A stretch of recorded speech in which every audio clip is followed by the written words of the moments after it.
This week at a hearing on Capitol Hill for Attorney General Bill Barr, Republican Congressman from Ohio Jim Jordan used a tightly edited clip of me to make a point.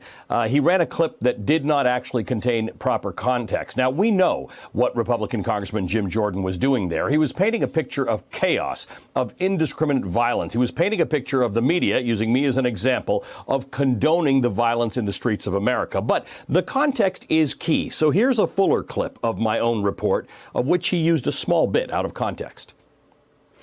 For most of the day today, it looked a lot calmer than yesterday looked. And that's what happened yesterday. It picked up later in the evening. The crowds gathered here, and the standoff with the police looked very different last night. Police had lined up. There were no barricades outside the police station. Police had lined up around it and were preventing protesters from getting close.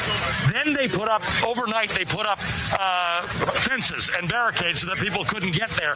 And that's what broke through. So it caused a new center of focus for the protesters. The idea that they would then try and take that police station from the police. And again, we were very surprised to find out that there were police actually in that building, but there were about 5 police who came out. They had their weapons with them that fired the gas canisters, and it dispersed the crowd, which then came this way and started this activity and a fire that occurred over there. So again, there are fires, as you mentioned at the top of the show, there are at least 4 fires that I can see, and that's just in this small radius that Morgan and I are in. Obviously, some of them are very active. This one is now, as you can see, very obviously spread to the buildings on either side of it, the liquor store and the shop to the left. But there's no ability, and I just think we have to remember this. The National Guard has been activated. They are not here. The police are not here. The police have been evacuated. The fire engines can't get in here. There is no ability to bring anybody in here to solve this problem. So I want to be clear in how I characterize this. This is mostly a protest. It is not generally speaking unruly, but fires have been started, and there's a crowd that is relishing that.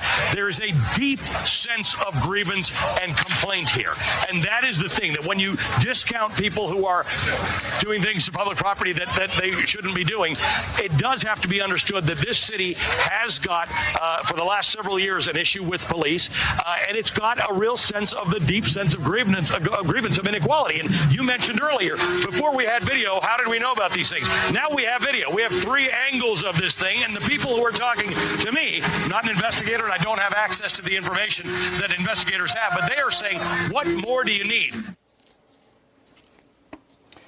Jim Jordan ran 20 seconds of that out of context. My colleagues and I, across both CNN and NBC and other news channels, we haven't been blindly watching these outbreaks of violence and trying to keep them from the public in some perverse attempt to portray things as peaceful when they are not. What we've done, and will continue to do, is to provide the full picture of what's going on. As we saw in Oregon, federal troops used tear gas on peaceful veterans and mothers. In Minneapolis, the police shot rubber bullets at journalists and protesters, myself included. I got hit. People then, as one would expect, reacted. Now, to be clear, I recognize that protest and revolution in many ways cannot always be nonviolent in nature. History has shown that at some point the two sides clash. We've seen it in South Africa, the Middle East, India, even in our own history, where we literally started a war focused on guerrilla tactics at the battles of Lexington and Concord to gain our independence. The uptick in crime that we're seeing right now across the country is unrelated to these protests. It's a symptom of our economic inequality, the pandemic, the ongoing recession, the lack of gun control, and even our criminal justice system. Context matters. Context is key. I and my colleagues will not sit here and tell you that this isn't a critical moment of social upheaval. I won't sit here and tell you that social change will be easy and comfortable.